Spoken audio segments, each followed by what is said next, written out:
Hello all, welcome to our channel. ఈరోజు సింపుల్గా ములక్కాయ టొమాటో గ్రేవీ కర్రీ ఎలా చేసుకోవాలో చూపిస్తాను. ఫస్ట్ దానికోసం ఒక ప్యాన్ తీసుకొని కొంచెం ఆయిల్ వేసుకొని ఆయిల్ హీట్ ఎక్కిన తర్వాత జీలకర్ర, ఆవాలు, శనగపప్పు వేసుకోవాలి.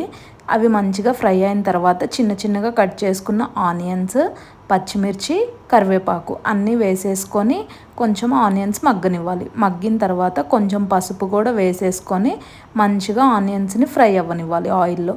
ఫ్రై అయిన తర్వాత కొంచెం అల్లం వెల్లుల్లి పేస్ట్ వేసుకొని అల్లం వెల్లుల్లి పేస్ట్ కూడా పచ్చివాసన పోయేదాకా ఆయిల్లో మంచిగా వేగనివ్వాలి. తర్వాత ములక్కాడలు మంచిగా పొట్టు తీసేసుకొని ఇలా ఆయిల్లో ఉన్నప్పుడే కొంచెం ములక్కాయలు కూడా ఫ్రై అయ్యేలాగా వేసుకోవాలన్నమాట. అప్పుడు ఆయిల్లో మంచిగా ములక్కాయలు కూడా వేగుతాయి. అప్పుడు టేస్ట్ చాలా బాగుంటుంది. తర్వాత టొమాటోస్ని కొంచెం ఎక్కువ తీసుకోవాలి, ఎందుకంటే ములక్కాయ టొమాటో కర్రీ కాబట్టి గ్రేవీకి టొమాటోలే హైలైట్ కాబట్టి అవి కొంచెం ఎక్కువ వేసేసుకొని మగ్గనివ్వాలి. బాగా మగ్గిన తర్వాత కొంచెం సాల్ట్ వేసుకుంటే ఆ సాల్ట్లోంచి వచ్చే వాటర్కే మంచిగా కర్రీ అనేది ఉడికిపోద్ది, ఎక్స్ట్రా వాటర్ పోయకుండా. తర్వాత మంచిగా కారం వేసేసుకున్నాను.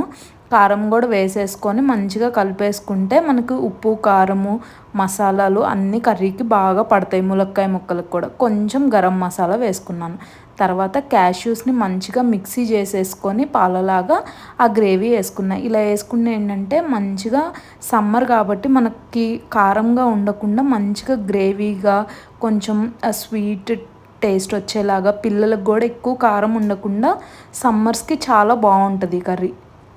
వేడి చేస్తుంది అంటారు కదా, వేడి చేయకుండా కొంచెం ఆనియన్స్ ఎక్కువ వేసుకొని కొంచెం కాజు, మీ దగ్గర ఏదైనా కొబ్బరి పాలైనా ఏవైనా వేసుకోండి.